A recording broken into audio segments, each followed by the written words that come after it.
네, 정치마수다 시작하겠습니다. 진수희 전 보건복지부 장관, 최재성 전 청와대 정무수석 두 분 나오셨습니다. 어서 오십시오. 네, 안녕하세요. 네, 영수회담 이후에 많은 분들이 이제 정치의 복원, 또 협치 이런 걸 기대를 했을 텐데 정치권의 현실은 갈등의 골이 좀 깊어지고 있는 모양새입니다. 자, 오늘은 대통령실 조직 개편 이야기부터 시작해 보겠습니다. 법률수석실 이 신설을 두고 논란이 일고 있는데요. 먼저 관련 발언부터 듣고 이야기 나누시겠습니다. 김대중 대통령 전 대통령 시절에도 그 민정수석의 여러 가지 이제 부작용을 감안해서 네. 법무비서관으로 대신했는데 결국 2년 만에 아무래도 민정수석 기능은 필요하다 네. 이렇게 다시 결정하지 않았습니까? 근데 지금 민정수석실을 법률수석실이라는 이름으로 부활한다고 하는데 그 법률수석실 안에 친인척 관리 기능은 주지 않겠다고 또 하더라고요. 법률수석실이라는 이름으로 검찰에 대한 통제를 더 하려고 한다고 보입니다. 네. 그러니까 대통령실이 민정수석실을 부활하겠다 이게 공식화한 건데 명칭은 법률수석실 이렇게 될 것 같고 윤 대통령이 영수회담에서 민심이나 현장의 정보가 좀 부족하다 이런 언급이 있었고요. 그것을 위해서 이 조직을 신설한다 이런 취지인데 먼저 어떤 의견들이십니까? 저는 대통령께서 바로 지금 말씀하신 그런 이유로 민정수석실의 기능을 부활할 필요성을 느끼셨다면 저는 그거에는 동의합니다. 동의하는데 민심을 청취하는 어떤 네, 기구로서의 역할? 민심 청취나 이제 정보하고 관련한 정책과 관련한 민심의 동향 특히 그렇다면 저는 이 동의를 하는데 몇 가지 좀 말씀은 드리고 싶은 게 있어요. 일단 예.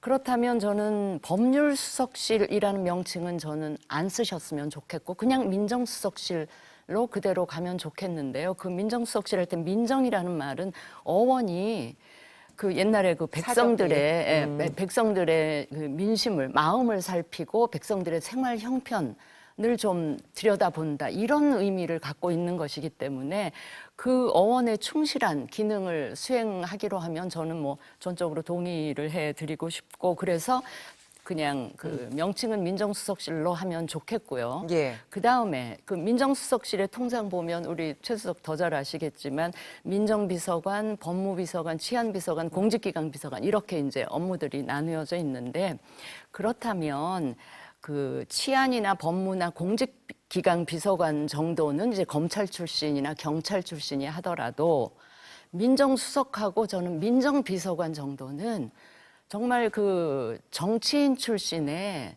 좀 경륜이 있는 그리고 그 선거를 직접 체험하면서 그 민심을 이렇게 체감한 이런 좀 경험이 있는 그런 분들이 검사들보다는요. 그런 분들이 민정수석과 민정비서관을 맡는 게 애초에 그 부활시키려고 하는 대통령의 뜻에 예. 더 부합하는 게 아닌가 싶어서 그런 말씀을 드리고 저는 만약에 그렇게 하면 지금 법무부로 가져갔던 그 인사검증 예. 업무도 저는 가져왔으면 좋겠다 하는 생각이 들고요. 알겠습니다. 예. 친인척 관리는 여기서 이제 뭐 안 한 것처럼 얘기가 나오는 것 같은데 그 친인척 관리를 하기 위해서는 그 민정수석실에서 안 한다면 저는 빨리 특별감찰관 이게 지금 약간 유명무실하게 돼 있잖아요. 그거에 대한 특별감찰관을 국회 쪽에 아주 공개적이고 공식적으로 빨리 정해달라는 그런 예. 요구를 같이 하면 그렇게 되면 지금 아까 조국 그 대표도 말씀하셨던 이 사정기관 뭐 장악 통제 이런 야당의 의심과 비판으로부터는 좀 자유로울 수 있지 않겠나 싶습니다. 알겠습니다. 이 신설 조직이 어떤 역할을 해야 되고 할 수 있는지에 대해서는 좀 더 자세히 잠시 뒤에 이야기를 하도록 하고요. 수석님 어떻게 보세요? 조직 신설. 두 가지죠. 처음에 왜 민정수석실을 폐지했을까? 그래서 제가 그때 그랬어요.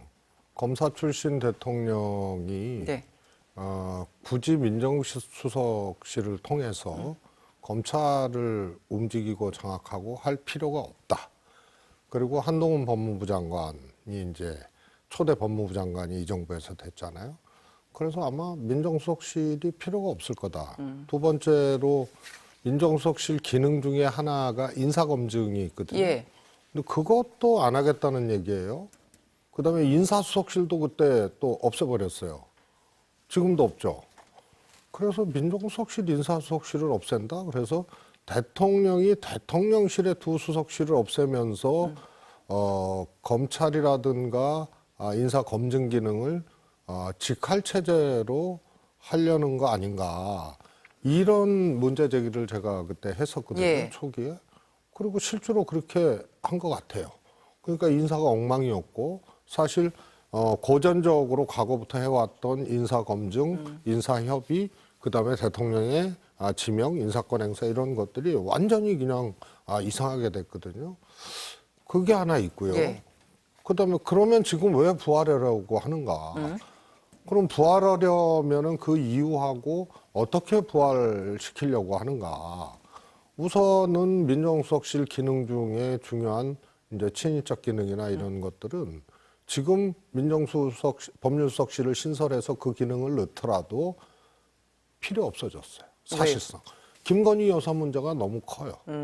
그리고 그 차원에서 할 수 있는 문제가 이제 어긋나 버렸어요. 그렇게 되질 않아요. 예. 이미. 그러면은 김건희 여사 빼고 다른 친인척 문제를 할 수 있다는 얘기거든요. 또 하나 여기서 주목할 것은 왜 제2부속실을 안 했지 그때? 그리고 지금도 왜 안 하지? 예. 거기에 김건희 여사가 있는 거예요. 그래서 그 삿대고 포대고 다 보면은 이거는 직할 체제, 검찰에 대한 대통령의 일종의 검찰 출신으로서의 자신감, 굳이 민정수석실 필요가 없다. 이런 것들이 조금 뭔가 이제 흔들리고 있는 이런 징후들이 아닌가. 그래서 민정수석실의 그러니까 예. 법률수석실이죠. 부활 예정인 법률수석실의 주요 기능은 역시 친인척 관리도 아니고 예. 민정도 아니다. 고전적인 의미의 민정도. 왜냐하면 예전에는 국정원이라든가 또 뭐 이런 걸 통해서 이 민심을 파악하거나 민간의 일종의 이제 정보들 이런 것들도 파악할 수 있었는데 지금은 이제 국내 정치 기능이 없어졌잖아요. 그러면 오히려 당이라든가 이런 걸 통해서 민심은 파악할 수 있어서 오히려 그런 측면은 정무수석실이 할 수 있는 거예요. 그러니까 그러면 같은, 남는 게 딱 그거예요. 그래서 지금 야당에서는 뭐 검경 등 사정기관을 통제하려는 의도가 아니냐, 뭐 이런 해석들이 나오고 있는 그 배경이기도 한데요. 지금 말씀하신 것처럼 그럼 김건희 여사와 관련해서는 더 이상 이게 검증하고 뭐 관리하고 감시하고 할 수 있는 그런 대상이 아니다라고 하면서 이제 김건희 여사 특검을 대비하기 위해 민정수석을 부활시키는 거 아니냐 이런 해석들이 잇따르고 있는 거거든요. 그건 어떻게 보십니까? 아니 민정수석실 부활한다고 해서 김건희 여사 수사라든지 특검을 막을 수가 있나요? 그러니까 민정수석실이 그거는 아니고. 아니라 법률수석실이라는 이제 이름이 앞세워지면서 아니 법률수석실이라는 명칭을 그렇게 가져간다고 해서 예. 지금 그런 일들이 가능할까요? 그래서도 저는 더더욱 불필요한 야당의 비판이나 지적으로부터 자유로우려면 예. 그냥 민정수석실이 그동안의 운영이 좀 그 뭐라 그럴까 왜곡돼서 국민들한테 좀 안 좋은 인상이어서 그렇지 그 명칭 자체는 굉장히 필요한 그런 거기 때문에 제대로 된 고유의 기능을 다시 좀 어차피 부활하기로 결심을 하셨으면 그렇게 해서 민정수석실로 타이틀 달고 그 거기에 걸맞는 기능들을 좀 부활시켜서 담당하도록 하고 친인척 관리는 지금 있는 특별감찰관 제도가 예. 다시 이렇게 기능이 활성화돼서 하도록 하고 그러면 되는 거 아니겠나 싶어서 우리 최수석님도 이걸 너무 복잡하게 그렇게 그러니까 저희라고 할까 의도가 뭘까 이렇게 접근하시지 말아 주셨으면 좋겠고 그런 자꾸 이렇게 의심의 눈초리로 바라보는 거를 좀 피해가기 위해서도 저는 대통령실에서 이왕 부활하는 것인 만큼 제대로 된 원래 고유 기능을 하도록 그렇게 했으면 좋겠다는 말씀을 제가 거듭 드리는 겁니다. 지금 말씀하신 특별감찰관과 관련해서는 네. 부활할 가능성이 있다고 보세요? 얼마 전에 몇 달 전에 얘기하셨잖아요. 국회로 이제 공을 넘기긴 예. 하셨어요. 근데 국회에서 그게 이제 국회가 추천을 하도록 아마 돼 있지 않은가요? 그래서 아마 국회로 공을 넘기신 것 같은데 그것도 국회 차원에서 여야 간에 빨리 논의를 진행시켜서 좀 추천을 해주고 하면서 이 부분이 좀 진행이 됐으면 좋겠다는 생각이 그러니까 뭔가 법률수석실의 이름으로 민정수석실을 부활하려고 하는데 뚜렷한 그 이유가 잡히질 않아요. 그러면은 다른 이유가 있는 거죠. 그래서 일종의 저는 대통령이 자신감 있게 그리고 아주 세게 그립을 잡으면서 해왔던 지금까지의 시간과는 다른 시간들이 열리고 있다. 그걸 뭐 흔한 얘기로는 일종의 이제 권력 구조나 이런 것의 이제 균열 혹은 위기감 이런 것들이 하나에 포착되고 있다. 이런 것 말고는 해명이 안 돼요. 다시 말해서 예. 레임덕의 아주 구체적인 징후, 그에 대한 걱정 이런 걸 레임덕이라는 게 여러 군데서 나타나고 있거든요. 그런데 지금 사법적으로나 굉장히 여러 가지 문제들, 특검도 그렇고요.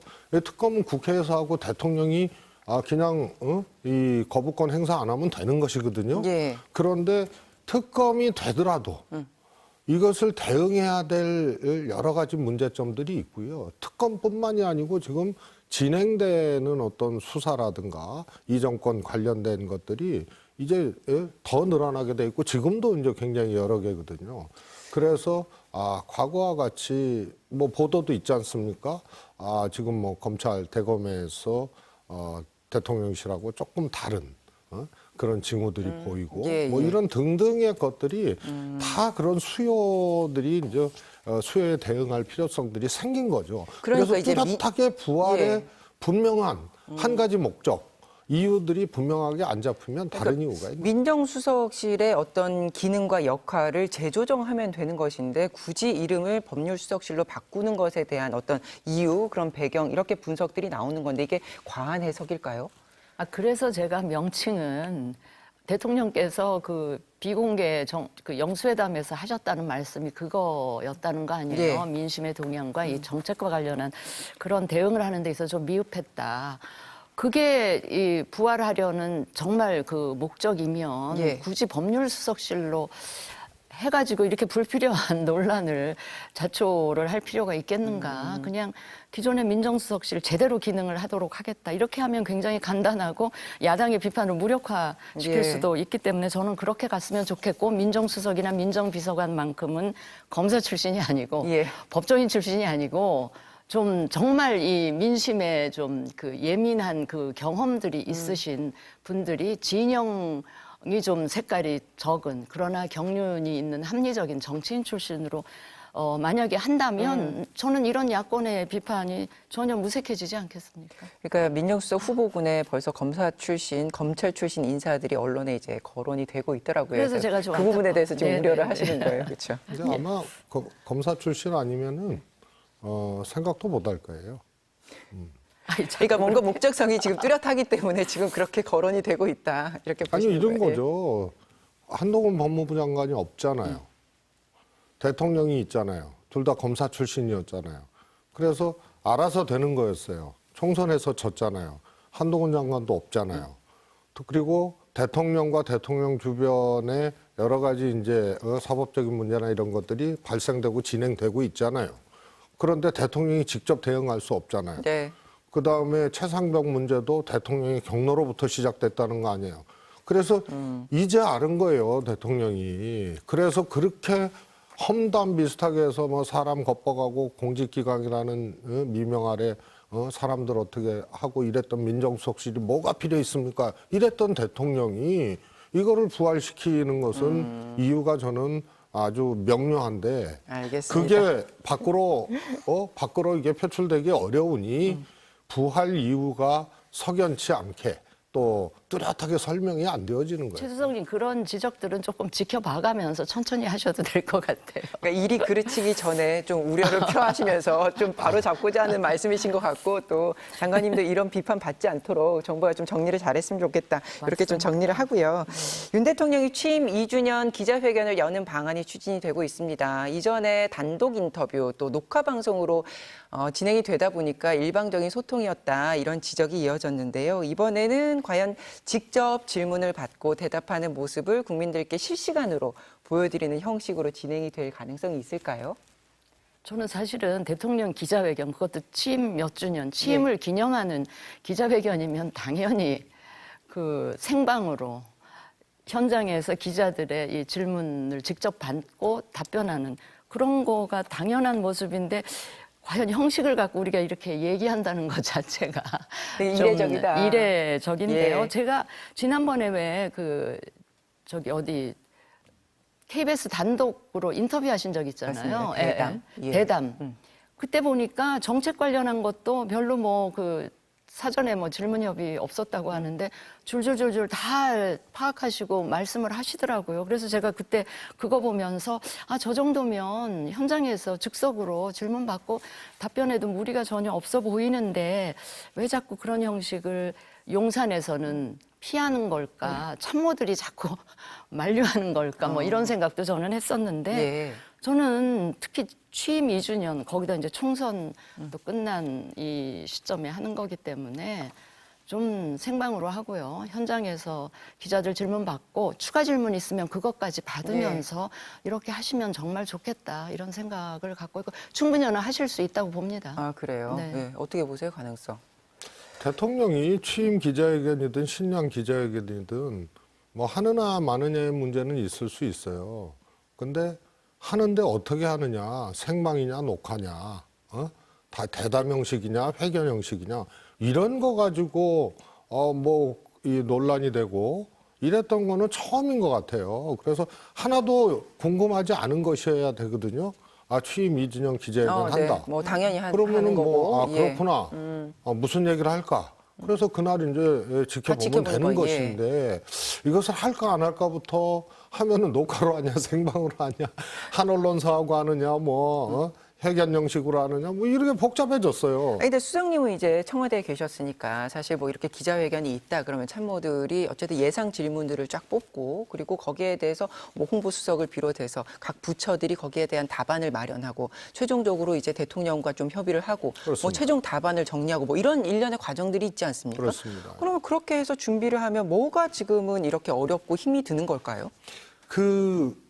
그런 신년 기자회견 혹은 이제 취임 기자회견 이런 기점마다 대통령이 정말 곤혹스럽거나 받기 싫어하는 질문들이 있죠.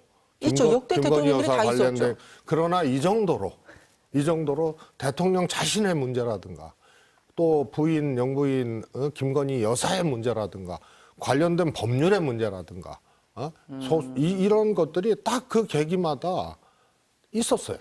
그러니까 대통령이 답하기 곤란한 질문들이 그때마다 있기 때문에 전면에 나서서 직접 질문을 받는 그래서 것을 지금 꺼리고 계신다. 지난번에 신년 기자회견 다 하는 거거든요. 예. 근데 그것도 미루다가 부정 기자회견이 돼버렸어요. 그것도 대담 형식으로 녹화로. 그때 그러니까 디올백이 작은 파우치백이 되잖아요. 진행자가 그렇게 묻잖아요. 그래서 단어 하나부터 구사하는 이 이야기부터 전부 다 두려워하는 거고 곤란해하는 거죠.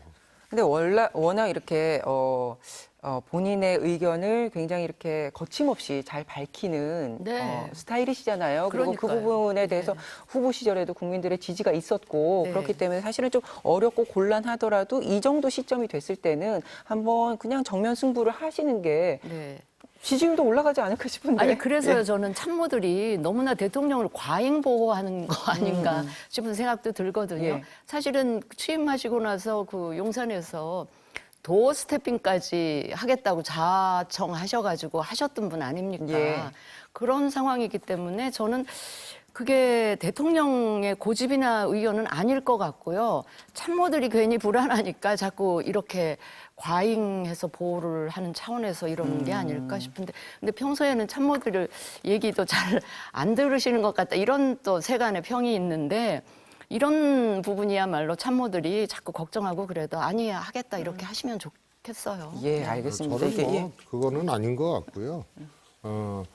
대통령이 해야 될 기자회견을 참모가 건의해서 그렇게 할 정도면 경로가 일상화된 대통령 이런 말들이 안 나와요. 지금은 대통령이 얘기하고 대통령이 결정하고 끝나는 거거든요. 60분에 59분을 얘기한다고 하는데, 그래서 저거는 지난번 신년 기자회견 때 한번 잘 그때 보도나 이런 것을 다시 보면요, 마치 참모들이 어떤 형식으로 할 건가 논의하고 있는 것처럼 막 보도가 났어요. 그래서 기존 방식으로는 안 하는구나 그런 걸 느꼈죠. 그래서 저거는 제가 보기엔 기자회견 여부는 대통령 자신의 문제이기 때문에 예.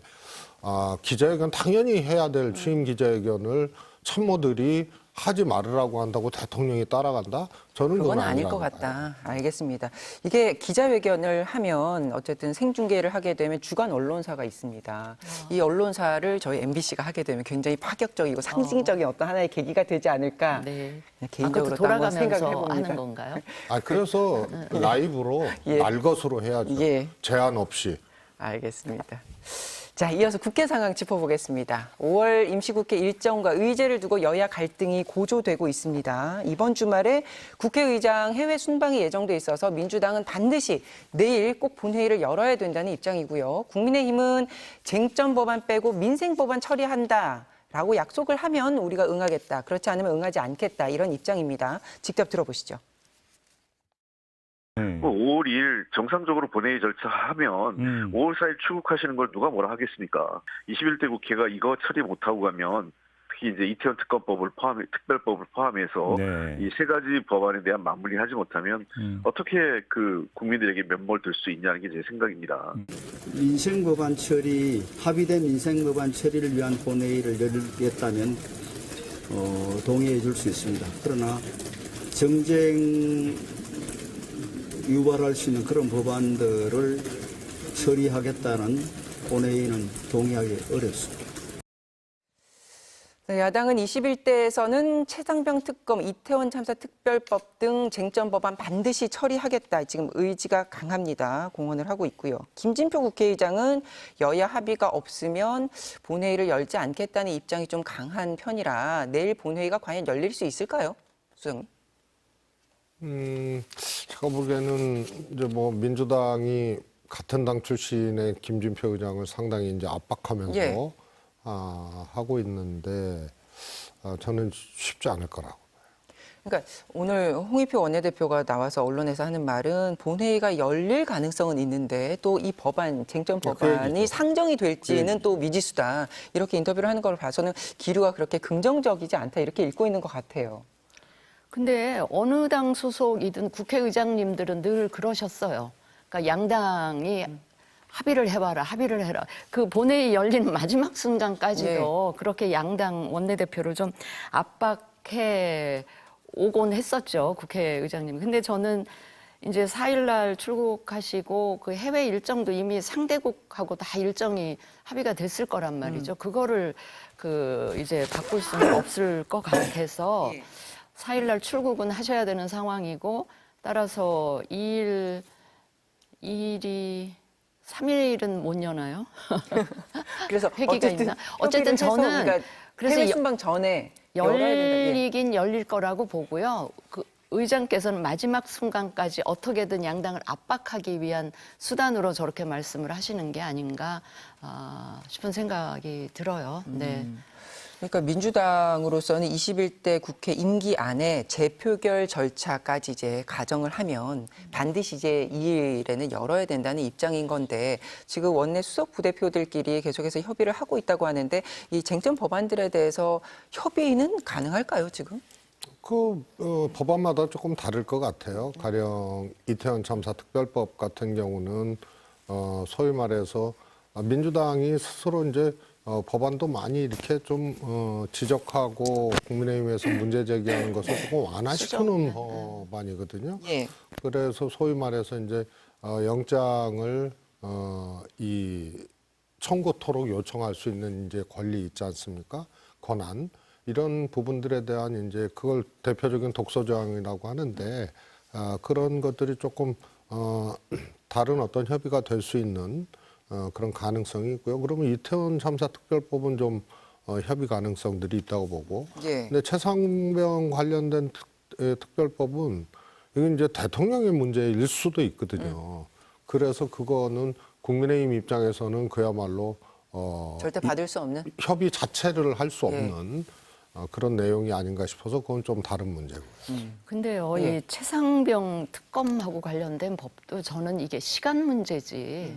결국은 될 것 22대 가서라도 네, 발의가 21대 국회에서 되겠죠. 이제 무산이 되면 결국은 시간은 좀 늦어지지만 22대 국회에 가서는 결국은 되지 않을까 싶은데 그렇다면 좀 전향적으로 대통령실이든 여당에서 전향적으로 이거를 생각했으면 좋겠다는 제 개인적인 입장이고요. 저 또 개인적으로는 네.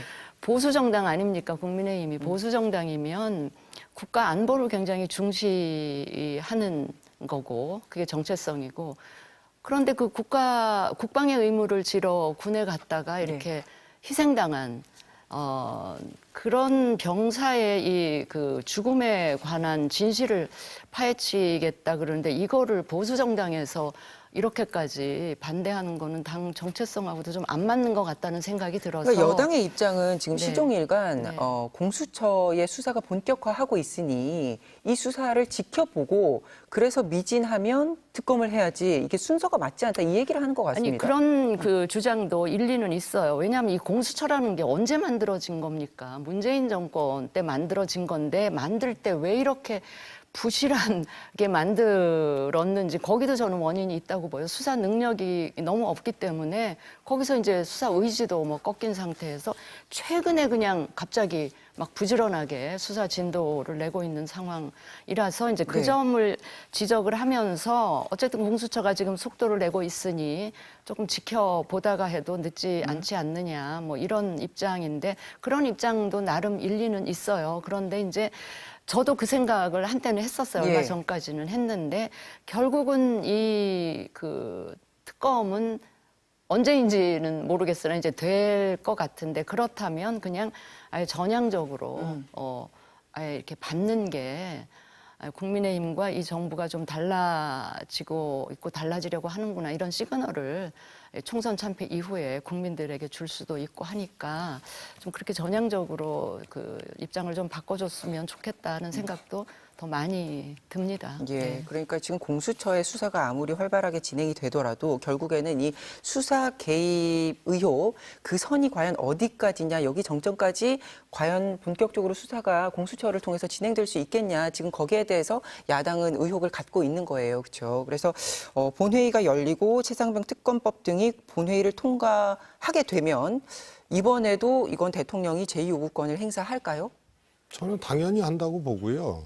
그래서 민주당, 다시 말해서 이제 민주당이 다수당인 국회는 22대에 다시, 22대 국회 때 다시, 그다음에 대통령은 거부권, 재의결, 그러니까 제2요구죠.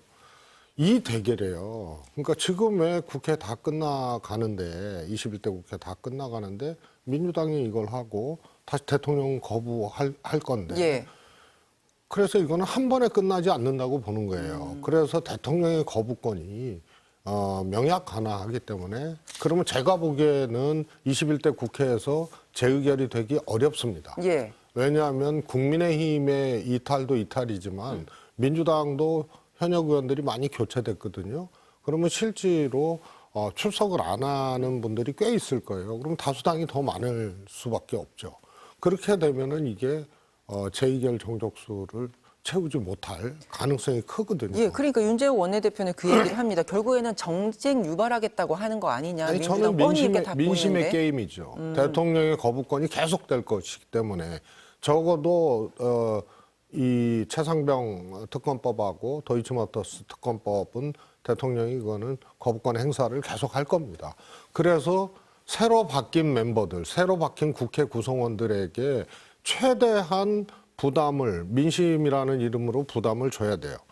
저는 그러지 않으면은 제2권의 벽을 다음 국회에서도 넘을 수 없다고 봅니다.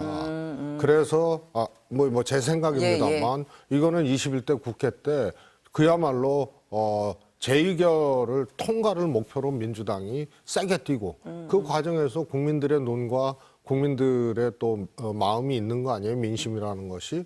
그리고 그 힘을 가지고 또 다음 국회에서 하지 않으면 사실 제2권의 벽을 넘기가 어렵습니다.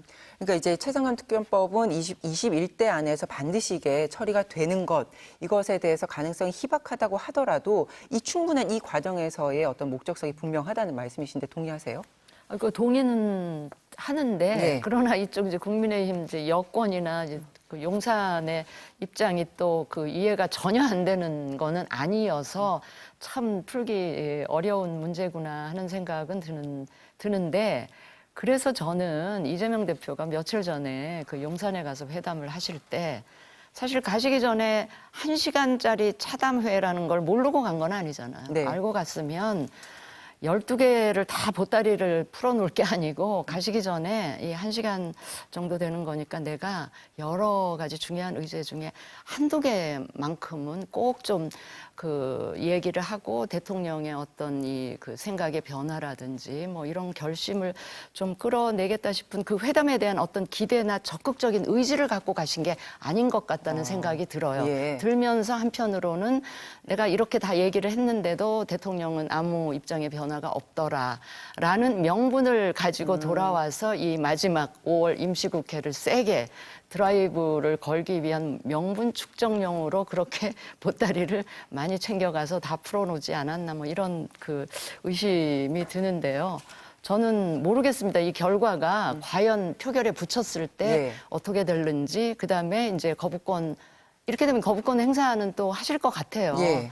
그러면 다시 돌아왔을 때 제 의결까지는 지금 가기 힘든 상황 아닐까도 싶긴 한데 남아있는 그 날짜를 보면. 예. 근데 이제 2일에 만약에 내일 본회의가 열려서 이게 법안이 상정돼서 일단은 국회를 통과하게 되면 본회의를 통과하게 되면 대통령이 제2요구권을 행사하고 그래도 15일 아니니까요. 그래서 다시 넘어와서 다시 재표결 29일에 다시 본회의를 마지막 열어서 날. 예, 마지막 날 지금 재의결을 하겠다. 지금 이게 민주당의 계획인데 그랬을 때 법안이 다시 국회에 넘어왔을 때 여당에서도 이탈표가 실제로 있을까? 그건 어떻게 보세요?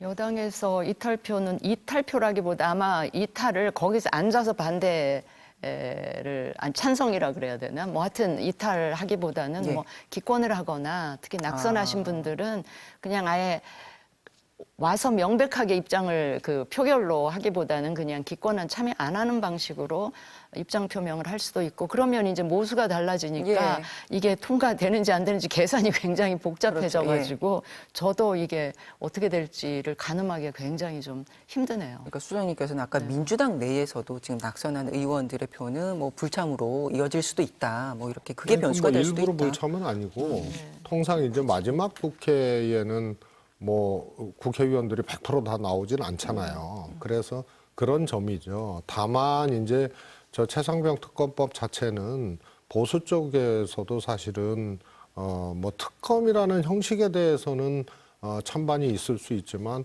저 최상병 문제에 대해서는 어떻게든 진상을 규명해야 된다라는 그런 생각을 갖고 있는 사람이 많아요. 따라서 국민의힘 의원들도 있을 거예요. 그러니까 조경태 의원의 발언도 네. 있었고 그렇지 않습니까? 그래서 낙선한 의원들이나 이번에 다시 22대 국회에 진입하지 못한 의원들이 예를 들어서 출석을 안 하면서 사실 이제 동조를 할 가능성이 국민의힘 쪽에서는 발생할 수가 있어요. 예. 민주당은 통상 마지막 국회에 그런 문제 있지 않습니까? 100% 출석 안 하고 이런 문제 때문에 조금 결혼이 생길 수도 있고 그러면 결국은 이거는 이제 출석의 게임이 되는 거죠.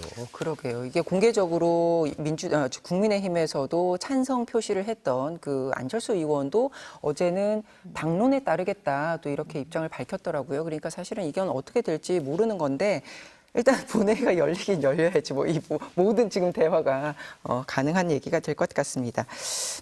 국민의힘 얘기해 보겠습니다. 차기 원내대표 선거일을 3일에서 9일로 미뤘습니다. 이게 단순한 일정 연기 수준이 아니라 이렇게 볼 수가 있는 건데요. 여권에서 나오는 얘기 먼저 들어보시겠습니다.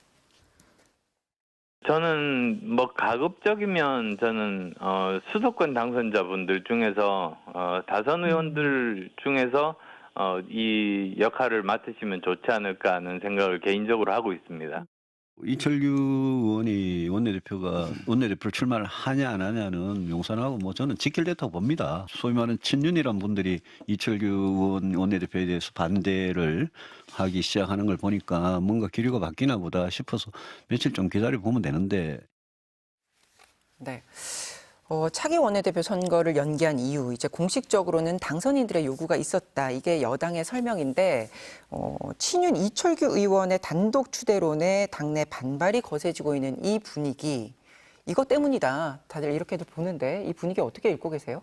저도 그런 분위기가 있는 것 같아요. 특히 어젠가요, 배현진 의원이 그 이철규 의원이 불출마 선언할 걸 촉구한다. 뭐 예. 이렇게까지 얘기한 거는 제가 보기에는 연판장만 안 돌렸지 연판장 돌린 거나 같은 지금 효과를 내고 있는 게 아닐까 싶어서 그 아까 유승민 전 대표도 말씀을 하셨듯이 이게 용산으로부터 뭔가 이 기류가 바뀌었다는 걸 읽고 뭐 이렇게 이야기를 하신 건지 모르겠습니다만은 저 개인적으로도 지금 국민의힘 안에 원내대표 하겠다고 손드신 분이 이철규 의원밖에 없다는 이 현실이 정말 제가 답답하고 암울하게 느껴지는데요. 저는 제가 어떤 특정 인사의 이름을 거명하는 부담을 안고 제가 예. 말씀을 드리자면 제가 여러 차례 방송에서 최근에 말씀을 드리고 있는데 윤상현 의원 같은 다선 의원의 일단 굉장히 험지에서 또 선거를 직접 뛰면서 민심을 체험을 하셨고 또 국민의힘이 아니라 밖에 나가서 한 대 나가서 고생도 많이 하셨고 또 당에 대한 혁신 의지도 굉장히 강하세요. 그런데다가 의원들하고 두루두루 이 여야를 넘어서 두루두루 이렇게 친화력도 네. 있고 해서 정치력도 있고. 그래서 윤상현 의원이 물론 이제 5선 의원이고 어제 윤상현 네. 의원이 여기 출연을 하셨어요. 아, 네네. 그래서 제가 이제 워낙 이제 개혁적인 목소리를 네네. 많이 내시니까 네. 한참 들었고 시간이 너무 쫓겨서 사실상 대표 출마하시는지를 여쭸어야 되는데 그걸 네. 못 아. 여쭸어요. 그러니까 아마 당대표 출마 뭐 이런 당대표 걸 출마 생각하시지 생각은 않을까 있으신 싶어요. 예. 거.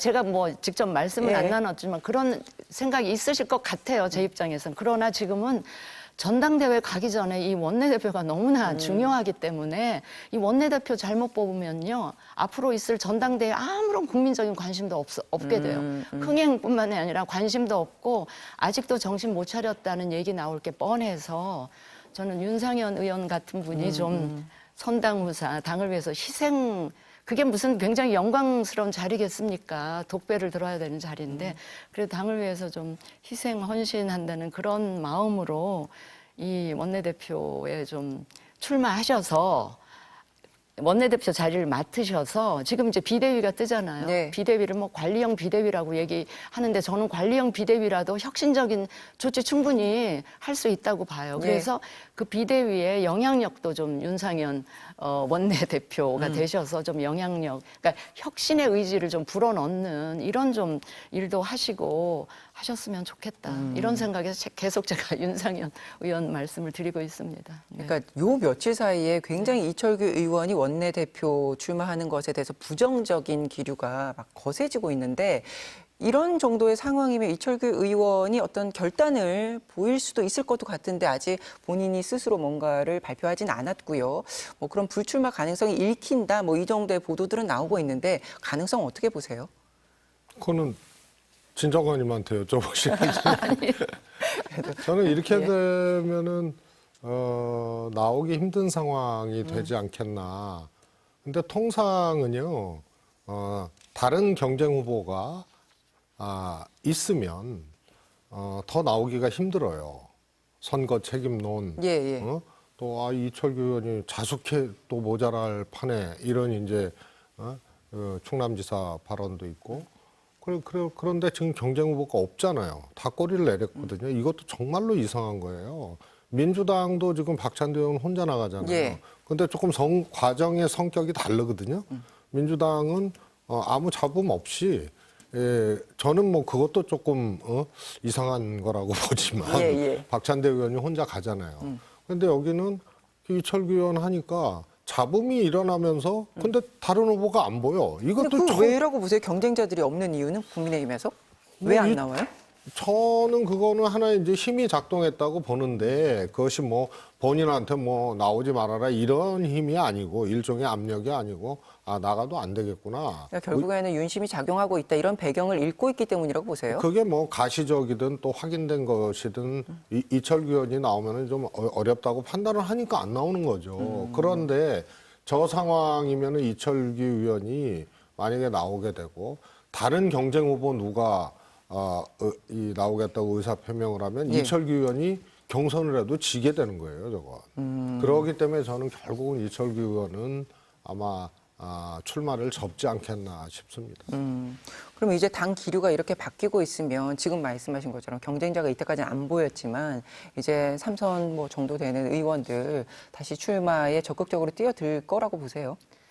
저는 지금 그 경쟁자들이 안 나오는 게 이철규 의원이 될 것 같아서 안 나오고 그거는 저는 아니라고 봐요. 그럼 왜라고 보세요? 보통 원내대표 경선하면 다들 나와요. 예. 나와서 처음에 되시는 분들이 별로 없어요. 한 번, 두 번 떨어지고 그렇죠. 그다음에 되고 다들 그렇게 하시잖아요. 그런데 이번에는 너도 나도 이렇게 꺼리는 걸 보면 지금 이 원내대표 자리가 앞으로 굉장히 험난할 수 있다는 생각에서 요 회오리 바람 지나가고 한 1년쯤 후에 조금은 안정된 그런 지점에 당이 올라갔을 때 하고 싶다. 이런 생각들이 많은 것 같아요. 제가 보기에는 좀 나쁘게 얘기하면 용기가 없으신 거 아닌가. 그러니까 너무 역할이 힘든 역할의 힘든 일년이기 역할이에요. 때문에. 왜냐하면 192석 상대로 원구성을 해야 되죠.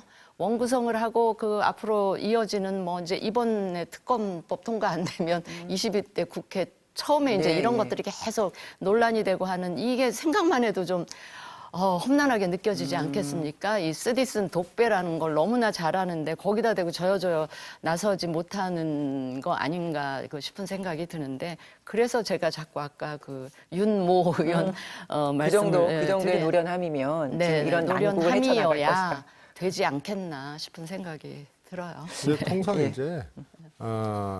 이제 상반기, 하반기 국회가 있잖아요. 2년 단위로. 그러면 1년 차, 3년 차 국회의원 임기로 봤을 때 그때 원내대표를 선호를 하죠. 원구성이 되니까 네. 소수당이라 하더라도 원구성 역할을 예. 해야 되기 때문에 그래서 2년 차, 4년 차는 별로예요. 이제 선거는 그러니까 있을 차라리 수 그러니까 있지만. 어려운 게 오히려 굉장히 또 챌린징할 수도 있는 건데 그렇습니다. 도전적일 수도 예. 있는 건데. 그러니까 그 정도의 이번에 총선 참패를 겪고 그 정도의 용기마저도 이 우리 당선자들 사이에서도 굉장히 이렇게 약간 쪼그라들지 않았나 싶은 생각 들어서 알겠습니다. 안타깝죠. 그래서 제가 국민의힘을 생각하면 쫙 그러니까 뭐라 그럴까 마음이 무거워지세요? 힘이 쫙 빠지고 팔다리에서 맥이 탁 풀리고 힘이 빠져나가는 느낌. 그런데 민주당을 보면 막 박찬대 의원 출마하니까 다른 분들 다 불출마하잖아요. 막 국회의장 후보들이라고 하는 분이 막 명심팔이하고 예. 뭐 그 저기 중립 의무 막 그 대놓고 그 무력화시키고 이런 걸 보면서 민주당을 보면서는 제가 소름이 쫙 돋고 숨이 탁탁 막히고 국민의힘을 보면 맥이 맥이 탁 풀리는 뭐 이런 묘한 느낌 속에 살고 있습니다. 근데 이번에 국민의힘 원내대표 저 이제 지켜봐야겠습니다만 만약에 이철규 의원이 출마를 하지 않고 지금 배현진 의원, 뭐 충남지사 문제 제기하는 것들이 받아들여져서 이철규 불출마 다른 원내대표가 만들어진다면 예. 다른 원내대표라 하면은 친윤, 이라고 찐윤 인식되지 이거는 아니라는 않는? 얘기거든요. 예. 그다음에 이제 수도권 그렇게 되면 이건 뭘 의미하냐면 예. 이런다고 친윤, 찐윤 의원들이 사라지는 게 아니잖아요. 예. 국민의힘 내에 있는 거거든요. 그러면 그동안 거의 완벽하게 대통령이 장악하고 대통령이 움직였던 정당이 최초로 자립적인 이철규 의원 정당으로. 출마 반대를 성사시키면서 예. 새로운 구도들이 만들어지는 거예요. 그래서 이철규 의원이 강행해서 당선되면 당선되는 대로 예. 강행을 못하고 불출마해서 다른 분이 되면 되는 대로 아주 첫 그 가시적인 분화라 그래야 되나요? 이걸 윤석열 대통령 입장에서는 이제 목격하는 그런 이제 과정이 되는 거죠. 비로소 예. 당정 관계가 정상화되는 그런 그걸 단계로 계기가 될 수 계기가 있는데. 될 수 있다고 보기 때문에 아니, 저도 뭐 저는 나쁘지 않다고 보지만 중요한 거는 그런 이제 에너지가 당에서 그런 능력과 에너지들이 만들어질 수 있느냐. 이제 분열 구도가 구체화되기 시작하는 것인데 그래서 잘하면은 이제 좋은 하나의 이제 당정 관계 이런 걸로 승화될 수도 있는 거고요. 여기서 잘 해보려다가 삐걱하게 되면은 아예 그 에너지 자체를 잃어버릴 수가 있어요. 왜냐하면 예. 그동안은 조금 이렇게 강압적이다 할 정도로 대통령의 그립이 셌고 그야말로 용산 출정서라는 말까지 들으면서 국민의힘이 지금까지 그래 왔는데 지금 이 분열 구도가 가시화되게 되면은 여기서 잘 극복하지 못하면은 오히려 에너지 자체를 소실시켜 버릴 수도 있는 알겠습니다. 이런 양면이 있는 거죠. 그러니까 이철규 의원의 출마 여부가 국민의힘의 앞날을 예측해 볼 수 있는 어떤 척도가 되고 그리고 윤 대통령에 대한 당의 메시지가 될 수도 있다. 그 전당대회 얘기도 해보면요. 한동훈 전 비대위원장이 차기 전당대회를 연기해달라고 요청했다. 이렇게 심평 변호사가 주장을 했는데 여기에 대해서 정작 본인은 비슷한 말 한 적도 없다. 이렇게 불쾌함까지 내보였습니다. 근데 하지만 이제 한 전 위원장이 이렇게 숱한 얘기가 나오는데도 불출마 의사를 정확하게 밝힌 건 아니지 않습니까? 그건 어떻게 봐야 될까요?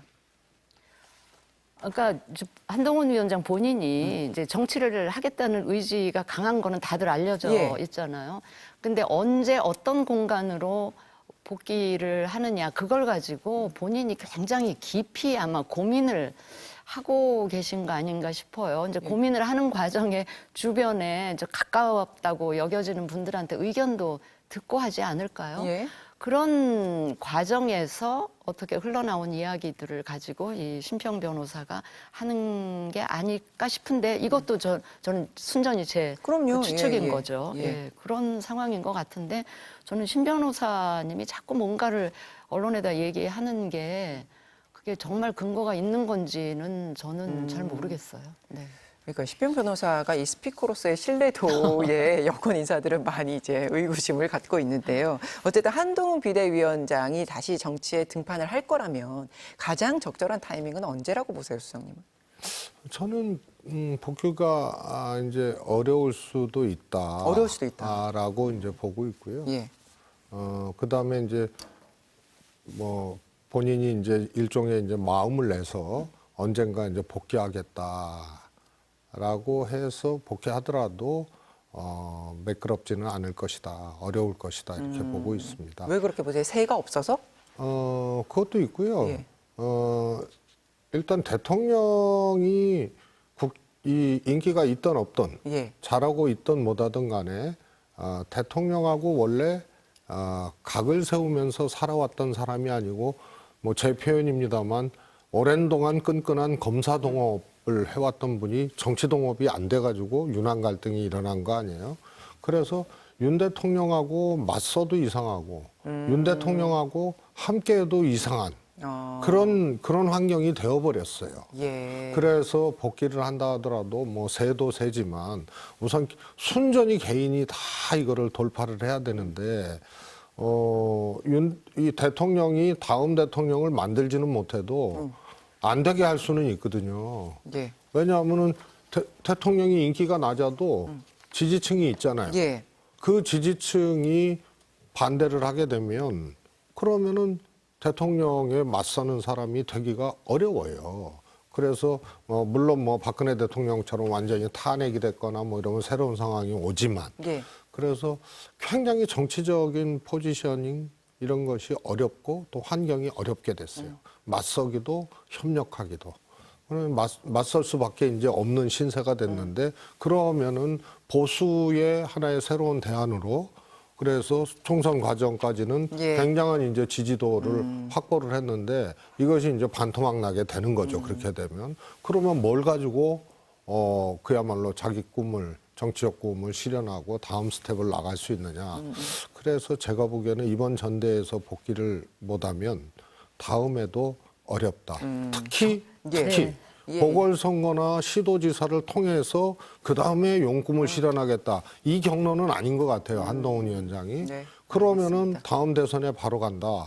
그러면 아무런 징검다리도 예, 없고 예. 기회도 없는 거예요. 저는 한동훈 위원장께 드리고 싶은 제안이 왜 내공을 쌓겠다 그러셨잖아요. 예. 내공을 쌓는 게 뭐 혼자서 책 읽고 뭐 어디 가서 강의 듣고 이래가지고 쌓여지는 내공이 아니잖아요. 저는 정치 일선에 나와야 됩니까? 정치 일선에 나오셔가지고 이제 재보궐선거나 그 국회의원 예. 재보궐선거가 있을 경우 물론 이제 그분이 지금 막 정치권에 들어오자마자 거의 당 대표급으로 와서 눈높이가 굉장히 높아져 있으시겠지만 눈높이를 확 낮추고 바닥에서부터 시작한다라는 각오로 국회의원에 출마하셔가지고 자기 선거를 경험해보고 국회의원으로 해서 국회를 한번 경험한 다음에 이제 예. 대권을 꾸는 게 저는 그게 오히려 내공을 쌓는 길이고 국회를 경험하지 않는 대통령은 대통령직 수행하기도 저는 굉장히 힘든 경우를 많이 봤기 때문에 알겠습니다. 그게 저는 바람직하고 맞는 길이 아니고 나이도 젊으시잖아요. 예, 알겠습니다. 우리가 또 한동훈 전 위원장 얘기하다가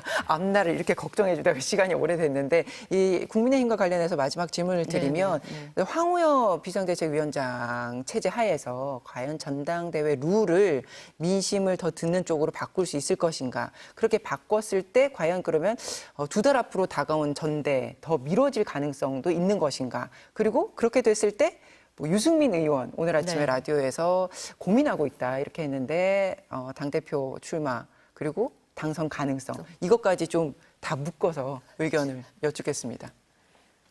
저는 뭐 국민의힘 토양에서는요 반윤 행보를 해서가 아니고 유승민 의원이 당선되기는 어렵다고 봐요 대표로. 결국은 마지막까지 그거를 가늠하고 판단하지 않겠나. 그래서 출마를 하든 안 하든 그 판단이 가장 늦어지는 사람, 그 유승민 의원이라고 보고요. 출마하더라도 당선되기는 어려운 근데 왜 토양이다. 끝까지 당선 안 될 것 같으세요? 우선은요 5대5 룰로 회귀하더라도 예.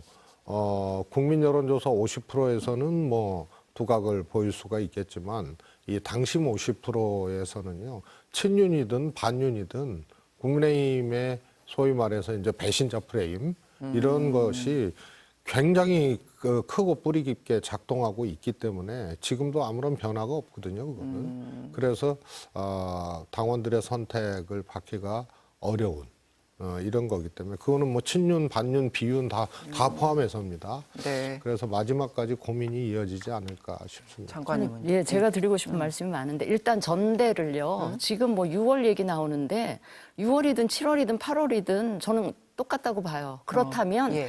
그 정기국회 열리기 직전에까지만 그 전당대회를 하면 저는 된다고 보기 때문에 8월까지 시간을 좀 더 갖자는 말씀을 드리고 싶고 그 안에 아무리 관리형 비대위라 하더라도 저는 혁신적인 조치 최소한 2가지는 해야 된다고 봅니다. 하나가 이 대표 뽑는 당원 그 전당대회 100% 룰 예. 그거 반드시 바꿔야 되고 또 한 가지는 지금 단일성 집단 지도 체제로 돼 있는 거를 예. 정말 집단 지도 체제로 바꿔서 대표 아닌 최고위원들의 목소리도 거의 그 동급으로 힘이 실릴 수 있게. 힘이 실릴 수 있게 그래서 다양한 목소리가 국민들께 전달이 되고 다양한 목소리가 용산으로도 전달될 수 있게끔 그렇게 해야 된다고 봐서 그 2가지 혁신 조치는 반드시 이루어져야 된다고 보고 그래서 황우여 비대위원장에게만 맡겨놓을 것이 아니고 네. 원내대표가 윤상현 같은 분이 되셔가지고 그 혁신적인 바람을 계속 비대위에 참여하실 거 아닙니까 원내대표도 그렇게 해서 하고 그다음에 이제 유승민 그 의원의 이 대표 가능성 이거는 저는 전적으로 지금 국민의힘의 구성원들 당선자 낙선자, 그다음에 당원, 그다음에 당 밖에 있는 이 국민의힘의 지지층들이 과연 지금 국민의힘이 역대급 참패를 당하고도 아니 뭐 100석 정도 탄핵 저지선, 개헌 저지선 지켰으면 됐지 이렇게 안주한다든가 아니 뭐 그래도 4년 전보다는 의석이 좀 늘어났잖아. 4년 전보다는 득표율 차이가 줄었잖아. 이러면서 정신승리하면서 안주하는 분들이 많다거나 아니 뭐 집권 가능성이 멀어져도 그냥 나만 배지 달면 되지 뭐 이런 생각을 하는 사람들이 많다면 유승민 의원은 대표될 가능성이 굉장히 줄어들 거고요. 만약에 정말 이 구성원들이 이대로는 안 되겠다. 이대로 우리가 절박하게 느끼고 쇄신을 한다면 저는 얼마든지 가능성이 높다고 보고요. 그래서 제 희망 같아서는 당원 국민 100%로 했으면 좋겠어요. 그러나 이제 그건 안 되더라도 50대 50 정도를 하는 게 맞고요. 저는 국고 보조금을 받는 정당이라면 민심의 절반은 민심을 반영하는 게 맞다. 그렇지 않으면 저는 국고 보조금 받을 이유도 없다고 생각을 하고요. 알겠습니다. 당원 이 한마디만 더. 당원 100%로 바꿀 때 그 해괴망측한 논리가 있었어요. 윤심이 당심이고 당심이 민심이다. 그게 팩트였으면 우리가 총선에서 이렇게까지 참패하진 않았지 않겠습니까? 그래서 그 말씀하신 분 이렇게 박제해가지고요. 이 역대급 총선 참패 결과하고 같이 박제해서 당사 어딘가에 걸어두고 계속 그걸 보면서 성찰하는 북한 가면 비슷한 말이 있어요. 계기로 아까 그 정도로 제가 절실하다고. 최영님이 당이고 당이 있는 그런데 저 예, 아주 알겠습니다. 짧게요. 예. 저 관전 포인트가 있어요. 총선 참패했잖아요. 당도 시간을 벌었거든요. 네. 왜냐하면 원내대표 바로 비대위로 안 가고 예, 예. 원내대표 선출 후로 새 대표가 이제 전당대회 준비하고 뭐 그래서 그러니까 이 윤재옥 원내대표를 권한대행으로 하면서 시간을 한 달 정도 벌은 거예요. 그래서 이제 이 7일 날 원내대표를 뽑을 거 아니에요. 예, 그래서 한 9일에, 달의 예. 시간이 있고 한 달 동안 당은 원내에서는 아무것도 안 했어요. 예. 그 총선 다음 날 그 감하고 완전히 떨어지잖아요. 이렇게 참패했으니까 쇄신하고 혁신하고 예. 비대위 띄워서 뭘 해야 되고 하는데 못했어요. 그 다음에 대통령도 인사권이 있잖아요. 그래서 박영선을 한다, 누구를 네, 한다, 예. 뭐 이러면서 결국 대통령 마음대로 할 텐데 여기도 시간을 벌고 있어요. 예. 그러면서 빨리 끝내야 심지어 될 것 같지만. 전당대회도 예. 연기해도 괜찮다. 그래서 이게 국민의힘이 참패를 수습하는 능력 있지 않습니까? 이것이 동력이 지금 많이 멸실되어가는 과정이다. 그러면 안 되죠. 안 돼요. 집권 민주당 여당인데 걱정 또 좀. 아니 지금까지 한 거 보면 그래요. 네, 서로 좀 잘하기 경쟁해서 좀 건강한 국회가 될 수 있도록 쇄신의 앞장서기를 기대하면서 오늘 마지막 마치겠습니다. 고맙습니다. 감사합니다.